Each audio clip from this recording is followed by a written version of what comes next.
What is going on, Devils fans? It has been a few weeks since the last time you saw or heard me, but as always, it is your host, your best friend, your confidant, and your number one source, Neil Villapiano, and welcome to an Olympic break edition of the Devil's State of Mind podcast, right here on the Hockey Podcast Network as well as SportsWire Radio, the best place to get everything you need to know about.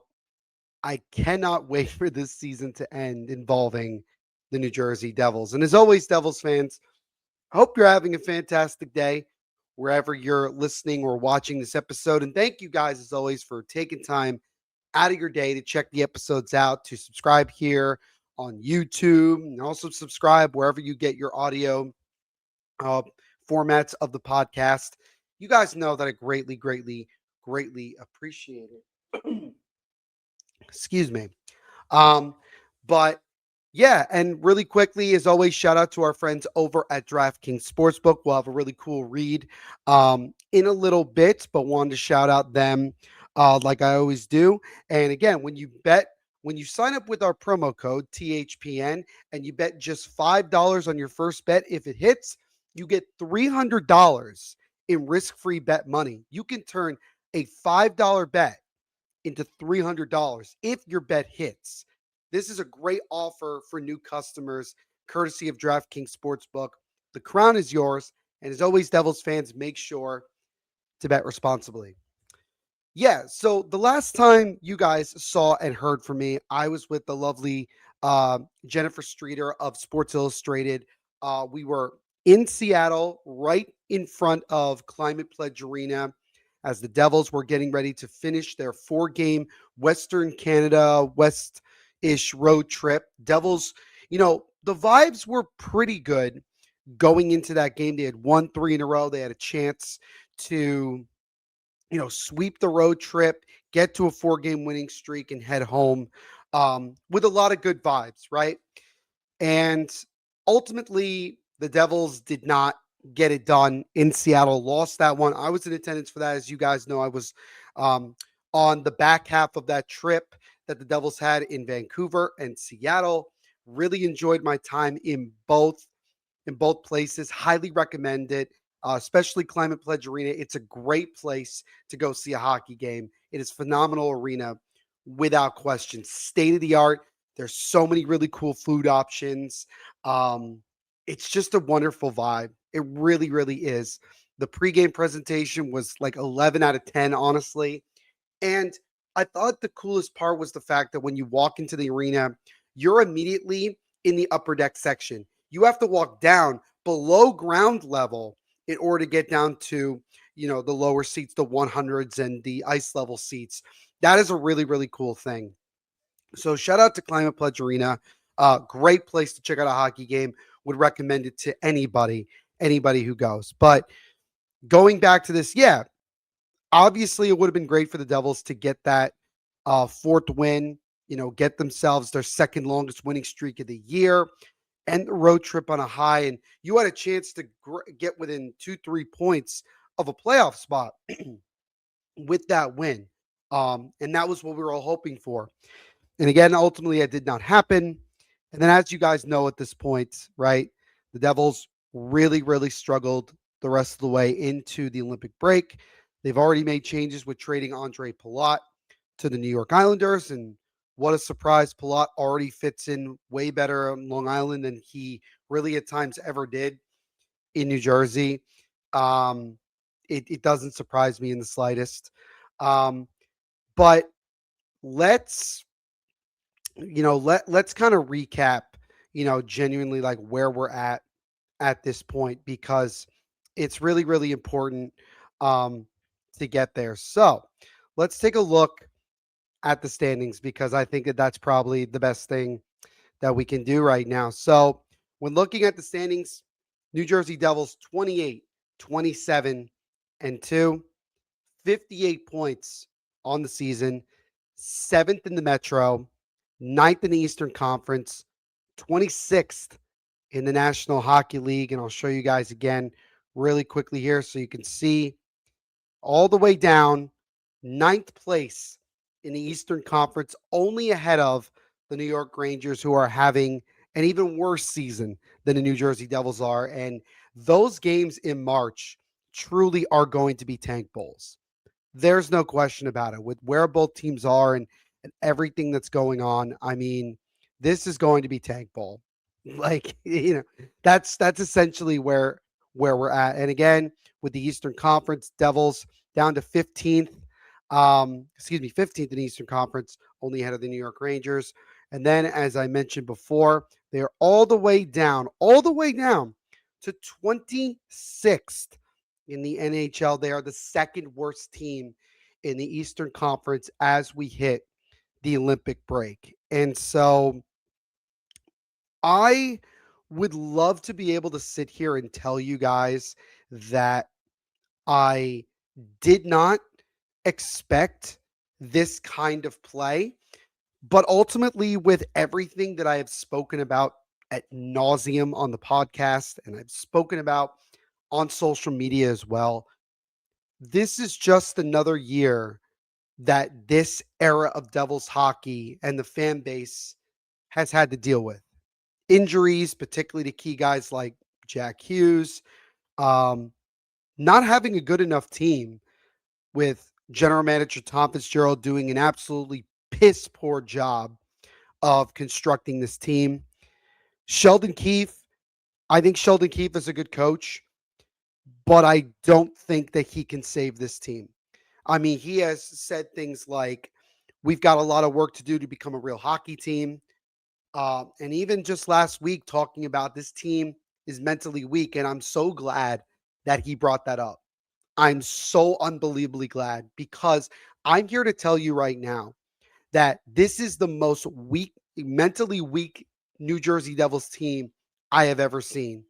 No matter what adversity they face, they falter. No matter the degree of it or anything, they just falter.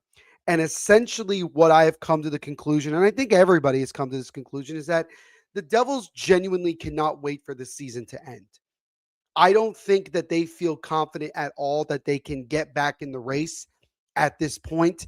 They currently, according to Money Puck, have less than 3% chance at this point, with about 25, 26 games to go, of making the playoffs. This season is over. A minus 29 goal differential, 3-game losing streak heading into the break, 4-6 in the last 10 games. And here's the most damning stat.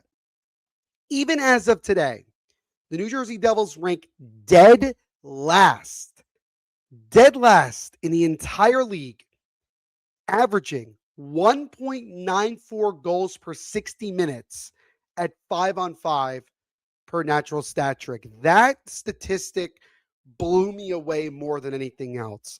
Simply put, this team, despite the talent they have and relatively at full strength right now, can't score.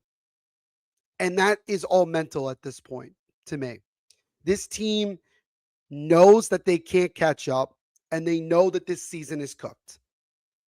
And they're not going to say that, obviously. These guys are professionals, and they're not going to say anything like that. That's ludicrous to say out loud. But they know deep down that this season is done, that the New Jersey Devils are going to once again miss the playoffs in the era of, led by Jack Hughes, Nico Hischier, Jesper Bratt, all, the core guys, so to speak. And it's incredibly frustrating. Um, I'm not going to fully rant because I've done that already. And you guys know where I stand with everything. We just have to accept that this is who the New Jersey Devils are. That's really how you have to look at it. Tom Fitzgerald has built a team that struggles on 5-on-5, is built around essentially one player who, when he gets hurt, not if, but when, the team just falters. And he makes moves too late. He acquired Nick Bukestad last week as a solid fourth line center, and he's under contract for next year, so he'll be here next year unless he gets traded. If that was done 2 months ago, I would have been more okay with it. The reason I'm not fully okay with it now is it's too late. If Tom Fitzgerald genuinely thinks that this team could still make the playoffs and that's the goal, like he said at the beginning of January, he needs to be fired now before he does something really bad that's going to hurt the team in the now and in the future. That's what I worry about. That's genuinely what I worry about with him. And we've already heard numerous reports that there's a good chance that the Devils may genuinely clean house, at least from the front office and the coaching staff, or at least in the front office, when this season ends. And I know that people say, "Oh, what does it matter if you do it now or later?" I think it's better to do it now and just accept what has happened. And the ownership of this team, Josh Harris and David Blitzer, with Josh Harris, obviously, his name's come up in the big news in the with a certain list that's come out, and it's not good. It's not good. I can tell you that. Um, but if they want to try to salvage any sort of like hope with the fan base and some, at least some good graces with the fan base, you got to make changes. You got to make household changes. There's no reason to keep what is going on right now because it's not good enough. This team needs new voices. They need new leadership. They need people who are going to come in here and are going to be aggressive and are going to put this team in the best possible position to succeed and not constantly give out no trade and no move clauses like they're candy, barely do anything to fix the bottom six, not do anything to get a top six winger and say, I like our scoring when it's the worst 5-on-5 in the entire league. I mean, at this point, it's very fair to say that Tom Fitzgerald just talks out of his ass so often because he genuinely does not know what to do. And I think for Sheldon Keefe, although, like I said, I think he's a very good coach, his system and the system that is in place just doesn't work with this team. And he's not going to be able to get these guys to buy in because I said before, it's all mental at this point. It's all mental. No matter what Sheldon Keefe has done, it doesn't last because this team is checked out. And the reason why also you should not expect any changes until the offseason is simply this. A little over a month ago, we had the infamous 9-0 ass kicking by the New York Islanders on Long Island on national television. And I was there in person for that ass kicking. Nothing happened the next day. Nothing happened the day after that, or the day after that, or weeks after that. Everyone is still here. So why would I think anything's going to happen now? All I can simply hope for is that Tom Fitzgerald doesn't do anything stupid. And as I wrote in my most recent article a couple days ago for Pucks and Pitchforks, they need to retool. They need to sell off what they can at the deadline, whether it's expiring contracts, maybe even Dougie Hamilton, and simply retool this team and give what I hope to be a new general manager an opportunity to kind of shape the team in a different situation. Because right now, the team that's been constructed the last several years isn't good enough. It's not even close. They can't even get out of the first round of the playoffs. They can't. And once again, they're going to miss the playoffs. I mean, Tom Fitzgerald's tenure has resulted in 2 playoff appearances, 22-23 and last year. And although 22-23 was magical and we got to the second round against Carolina, the team has progressively gotten worse since then. It's just the simple fact of the matter. There's no other way to put that. There's no other way to put that. So, yeah, I would love to be able to sit here and try to give you guys some amount of optimism and positivity. There isn't any right now. The fact of the matter is that we are all better off with this Olympic break and not having to worry about the Devils for at least another 2 weeks. At least another 2 weeks. And then we'll get back at the end of the month. I think the 25th, I believe, is their first game back. And we'll just try to get through the season as best as we can with what we have left. And we'll see what happens at the deadline next month. But That's where this Devils team is at this point, folks. And we have to accept that. We don't have to like it. We don't have to do it. You don't even have to go to games. I don't know if I'm going to another game this year. I don't know if I will. Maybe I will. Maybe I won't.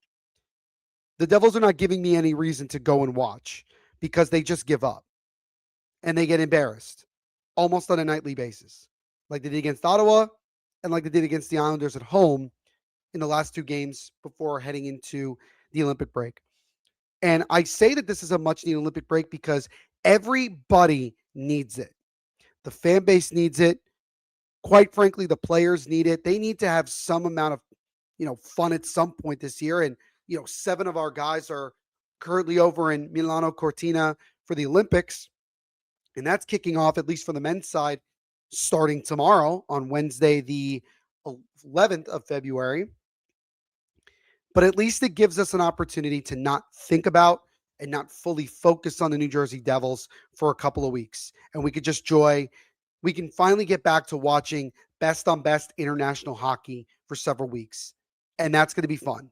And I'm so looking forward to that. And that's going to be the second half of this episode. We're just simply going to preview the Olympics because with regards to the Devils, there isn't much else to talk about right now. There just isn't. And that's where we're at, guys. So again, I wish I could give you guys more positivity or just try to spin this into a positive light, but I can't. And I'm not going to try either because it's not worth it. So on the other end of this ad read, like I said, we're going to do a full Olympic preview. We're going to talk about the guys that are for the Devils that are playing the Olympics. We're going to look at the lines for those countries that they're playing for and see where they're going to projected to at least be in part of. I will also go over where all the players' first games are going to be. And then I'm going to end by giving you my predictions for who's going to win bronze, silver, and obviously gold. So before we do that, let's get into our sponsors. As always, our friends over at DraftKings Sportsbook. And DraftKings Sportsbook, an official sports betting partner of the NHL, is built for the fastest game on ice. With player props and live betting, every shift, every shot, every save gives you options to get in on the game with DraftKings Sportsbook. And right now, you can even bet on Olympic hockey. You can do something as simple as just looking at the lines and seeing that Canada and the U.S. are exactly favored. They are both at the same line of potentially winning gold this year. And I think that that's fair. I think that's fair. And then in second highest odds are Sweden as well. So those are some things that you can definitely bet on and get in on all the huge cash prizes. And again, as I mentioned at the beginning of this episode, new customers bet just $5. And if your bet wins, you get $300 in bonus bets instantly. It is the best way to get in on this action right now. And all you have to do is download the DraftKings Sportsbook and use code THPN.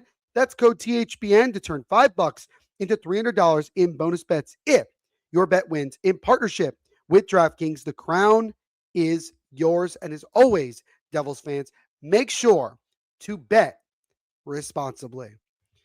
All right. So again, speaking of the Olympics, we have finally made it back. We are finally getting NHL players over in the Olympics and getting truly best on best hockey. And I cannot tell you how excited I am. I am so pumped. I've already been watching the Olympics since it started last week, watching so many different events, including women's hockey. And at the time of this recording, the United States just finished 4-0 in the preliminary round of that tournament and coming off a 5-0 demolishing of Canada. And they finished outscoring their opponents 20-1 in those combined 4 games. So USA is going to be heavy favorites going into the elimination rounds for women's hockey. And also with I having Italian heritage, Italy makes it to the quarterfinals of Olympic women's hockey, which is historic for them. Congratulations to them. And I'm hoping that maybe the men could do a little bit of that. But considering, the group that they're in, it's going to be quite challenging. But nonetheless, we shall see about that. Now, I know I said before that there was nothing else to talk about when it comes to the Devils, but There's one thing that came up 2 days ago that I just want to address. It's an elephant in the room, and that is this picture that the Devils posted on their socials. Now, obviously, when you look at it right away, you see it's a picture of Jack Hughes and the Tkachuk brothers, Matthew and Brady Tkachuk. But if you look really closely as I'm zooming in here on my screen, and you could see on YouTube, you could see once again the Devils' social media team has cropped out Quinn Hughes. This picture was originally of Jack Quinn and the Tkachuk brothers. Why? What was the point of that? And we've seen the Devils crop out pictures before. This is the most egregious. This is the most pathetic. This is really bad. And I just wonder to myself, why are they doing it? What's the point? The only, I guess, logical reason I could come up with is that they believe that if they don't involve Quinn Hughes, then the Devils won't get destroyed in their mentions about, oh, we should have gotten Quinn Hughes, this and other thing. But the fact that, first of all, this picture, there's another version of it with Quinn Hughes in it. You do this and make it very obvious that you cropped him out, makes it even worse than what you were trying to prevent. And once again, the Devils are in the national media because of some stupid cropping. I don't get it. I just don't get the logic behind that. I just think it's unbelievably stupid. It's unbelievably stupid. And I just do not understand why they did that. It's crazy. It's absolutely crazy to me that it's like that. And so now let's shift to genuinely talking about the Olympics and not necessarily the New Jersey Devils, although we're going to talk about the players in it as well. So again, as you all know at this point, Devils have 7 players in the Olympics. Jack Hughes, as we've seen, is playing for Team USA. Nico Hischier, Timo Meyer, and Jonas Siegenthaler are all playing for Switzerland. Jesper Brett and Jacob Markstrom will be playing for Sweden, as Shimon Nemec will be playing for Slovakia. So those are the 7 players. We had 8 until obviously we traded Andre Palat. We'll still see him in the Olympics regardless, but the Devils now only have 7 players that are in the Olympics this year. And now let's take a look at the groups as we're going to continue our preview here. So with Group A, you have Canada, Switzerland, Czechia, and France. In Group B, you have Finland, Sweden, Slovakia, and the host country, Italy. Last but certainly not least, in probably, I would say, the weakest of the 3 groups, you have the United States, Germany, Latvia, and Denmark. So those are the 3 groups for the Olympics in men's hockey. So now what I'm going to do is I'm going to quickly break down how teams can qualify for the quarterfinals and getting into the elimination rounds. So teams, let's start with the point system first, because it's different than what we are used to seeing in the NHL. Teams will be awarded 3 points for a victory in regulation, 2 points for a win in overtime or a shootout, and only 1 point for a loss beyond regulation. And as we know, 0 points if you lose in regulation. After each team has played 3 games in the round robin phase, the top 4 teams in the entire competition receive buys into the quarterfinals. So we are going to end up getting 3 teams, the top 3 teams in the groups, and 1 team that finished in second in one of the groups. And that's all based on points. Now, this is where things get interesting. The remaining teams from 5 to 12 will play in the qualification playoff round. The number 5 team plays number 12, number 6 plays number 11, number 7 plays number 10, and number 8 plays number 9. Okay? Hopefully you guys are understanding of what's going on so far. Now, once we get beyond that, we head into the quarterfinals. The first seed plays the winner between the number 8 and number 9 game. The second seed plays the winner between the number 7 and number 10 seed game. Third best team plays the winner between the number 6 and number 11 team. And the fourth seed plays the winner between the number 5 and number 12 teams. All right.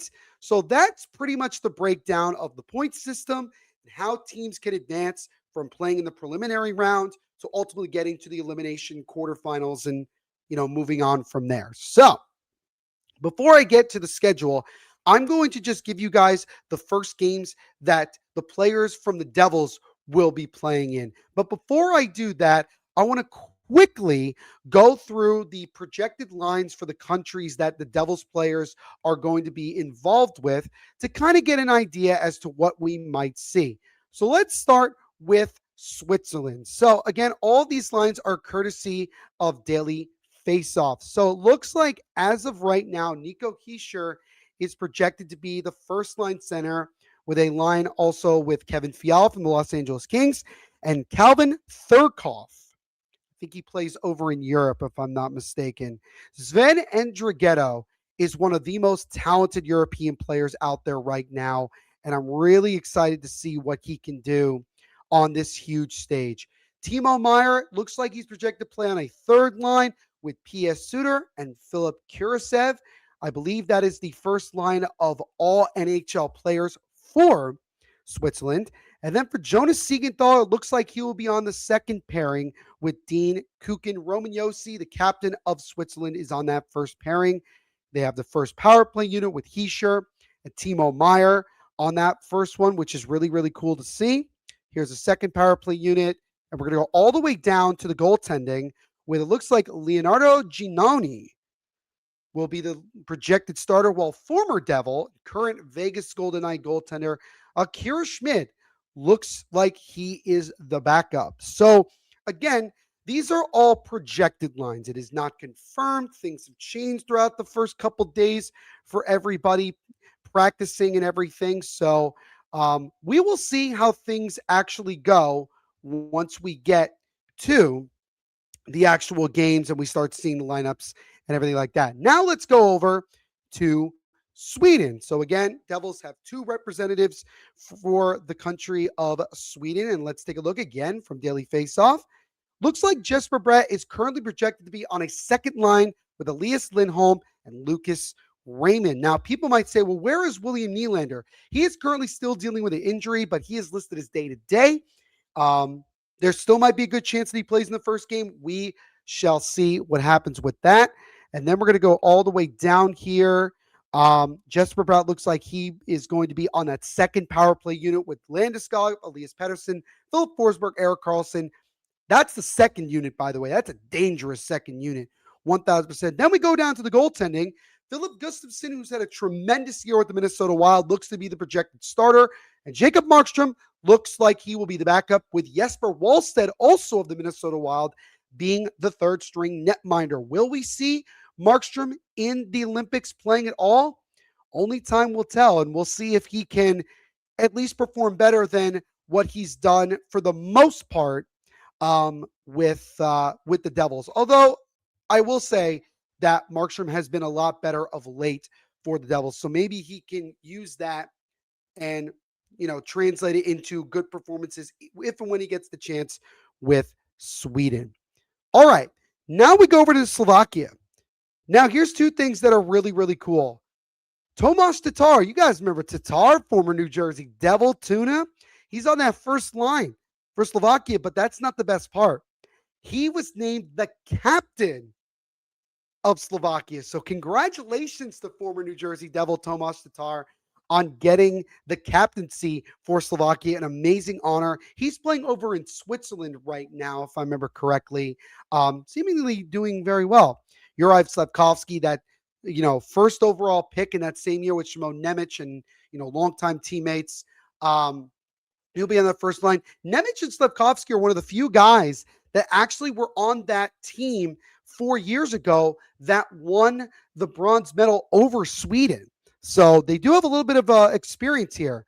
And Shimon Nemec looks like he's going to be on that top line pairing with Martin Feravari. So He's going to get a lot of minutes. He's going to play high level minutes, and that hopefully will help in him continuing with his development. I think he's gotten better this year, but injuries have kind of slowed him down a bit. But he has that clutch factor. Maybe that will come in handy um, during the Olympics here. Kind of curious to see what the goaltending is for Slovakia. Adam Gahan and Samuel Hilovai are the two goaltenders. So yeah, not many NHL names on this roster for Slovakia, but for the Devils, I'm sure they're going to be excited to see what Shimon Nemec could do on that top line pairing playing for his native Slovakia. And last, but certainly not least, we got to go to the good old US of A. And so there's been a lot of talk about this, and I'm going to say something that might be controversial to some. But before I do that, let's take a look at the lines. And you go all the way down, and currently, as of right now, Jack Hughes is projected to be on the fourth line on a winger spot with Brock Nelson up the middle and New York Ranger JT Miller on the left side. Go down here, Jack Hughes' brother Quinn Hughes on that first line pairing. I'm sure he's thrilled to be able to play the Olympics after missing the Four Nations face-off. Jack Hughes looks like he'll be on that second power play unit with Dylan Larkin, Matt Boldy, Tage Thompson, and his brother Quinn Hughes. So we are definitely getting the opportunity to see the Hughes brothers play together in several situations overall. And again, with the goaltending, Connor Hellebuyck looks to be the projected starter with Jake Oninger as the backup and Jeremy Swayman as the third goaltender. Before I get to my projections or my predictions for gold, silver, and bronze, I just want to say one thing involving Jack Hughes. I do not believe that Jack Hughes has earned the right to be on this USA roster. And I say that because despite his talent and what he can do when he's at full strength, he is not at full strength. And I get it. How many opportunities are you going to get at the Olympics? Jack Hughes is still fairly young. This will most likely not be the only Olympics he's involved in. But when you think about some other guys that were left off the roster, like Cole Caulfield, Jason Robertson as well, I feel like the United States forward core is not as strong as it should be. I don't think this is the best forward core the United States could have put out. And I think that Jack Hughes should have been one of the guys left off, and instead it should have been one of Caulfield or Jason Robertson because they've been better this year, more productive, and obviously been out there more. And I feel like they've earned the right. I really do. And that might sound disrespectful to Jack Hughes, but I think just with the way this year has gone and him being hurt and everything, I just don't think that Jack Hughes deserved it completely. That's all I'm going to say. And I know that people are going to read me a new one for this. Maybe some people agree. It doesn't matter. That's my opinion on the whole matter. I'm still going to be cheering for Jack Hughes. I hope that he proves me wrong. I hope he has a phenomenal Olympics and leads Team USA to a gold. That would be awesome. That would be awesome. But that's just my opinion on this, especially with Jack Hughes playing on that fourth line. If he was at full strength and playing well, would he be higher up in the lineup like he was for the Four Nations? Maybe he would. But again, that's just my opinion on that. Let me know what your guys' thoughts are in the comment section here on YouTube. And also just hit me up on social media, Devil State of Mind, Facebook and Instagram, Devil State on Twitter as well. And, let me know what you guys think of my take and what are your thoughts on the whole Jack Hughes situation. All right, last but not least here. There was one thing I forgot to add before I get to my predictions. Going to quickly let you guys know the schedule. Really just involving the Devils players when their first game is. So Shimon Nemec and Slovakia play the first game for men's hockey in the Olympics. They will be taking on Finland tomorrow morning at 10:40 a.m. Eastern time. Jesper Bratt and Jacob Markstrom will take on host country Italy also tomorrow. That puck drop will be at 3:10 p.m. Eastern. Then on Thursday, Nico Hischier, Timo Meyer, and Jonas Siegenthaler with Team Switzerland face off against France. at 6:10 a.m. Eastern. So a very early start time. If you got nothing going on, great thing to put on your TV while you're doing some work. And then Jack Hughes and Team USA take on Latvia also on Thursday. That puck drop will be at 3:10 Eastern. And again, with the time zone difference about 6 hours ahead, like right now, it's just after midnight in Italy. A lot of these games will be, either early in the afternoon or later at night over in Italy. But obviously here, we won't have to worry about any late night games for sure. So those are the first games for all the Devils players involved in the Olympics. All right. To wrap up this episode, I'm going to give you my predictions for who's going to win gold, silver, and bronze. And I'm going to go from bronze to gold. My winner for the bronze medal will be the United States.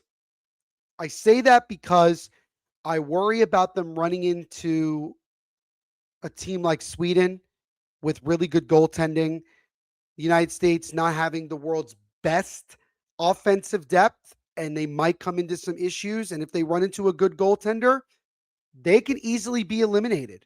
They can easily lose. This is not an unbeatable roster here, ladies and gentlemen.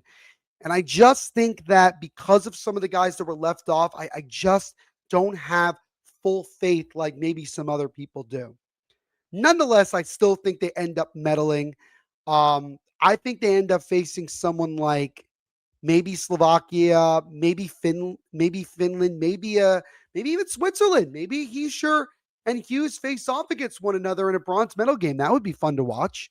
But I have the United States winning the bronze.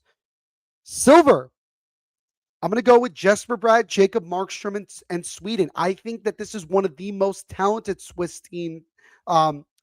teams that we've seen in a while. I think this might be even better, especially when they get William Nylander back. I think it's better than what we saw at the Four Nations. And I think with the goaltending that we've seen from Philip Gustafsson, Jacob Markstrom, we know what he can do when he's on his game. And obviously the arrival of Jesper Wallstedt, who's been tremendous. And I still wish the Devils had drafted him in that year. I think they're strong in all levels. And I think they can absolutely do a lot of damage in this tournament. Gold medal, pains me to say this as an American, but I'm going to go with Canada. I think Canada has the best roster overall. I think the big question mark, obviously, is going to be goaltending. Looks like Jordan Binnington is going to get that, starting position, although I think Logan Thompson should be the one they go with. But if they can get some good goaltending, if they can get like the Jordan Binnington they got in the Four Nations, this Canada team is going to be really hard to beat because they are talented up and down the lineup. I'm particularly excited to see what Macklin Celebrini can do on what it looks like projected to be on a line with Connor McDavid and Tom Wilson. That's a scary line right there. I got to be honest with you.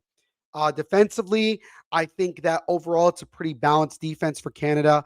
But I think and obviously you have guys like Crosby and McKinnon and McDavid, and we know the list goes on and on and on. I just think honestly they are the team to beat going into the Olympics. That's how I look at it, and I think they're going to ultimately show that and come away with the gold medal. So to recap, I have Canada winning gold, Sweden earning silver, and the United States getting the bronze. And that is my Olympic preview and predictions for you. Let me know what you guys think. Would really love to hear your thoughts and your predictions as well. Let me know in the comments section here on YouTube and also over on social media. But on that note, that's going to do it for this episode of the Devil's State of Mind podcast. As always, thank you guys so very much for taking time and being patient with me. I took a little bit of time off, and now I'm trying to get back into a little bit more of a consistent flow. Really appreciate you guys sticking around for this episode. If you like what you saw, especially here on YouTube, hit that like button. Subscribe if you're new.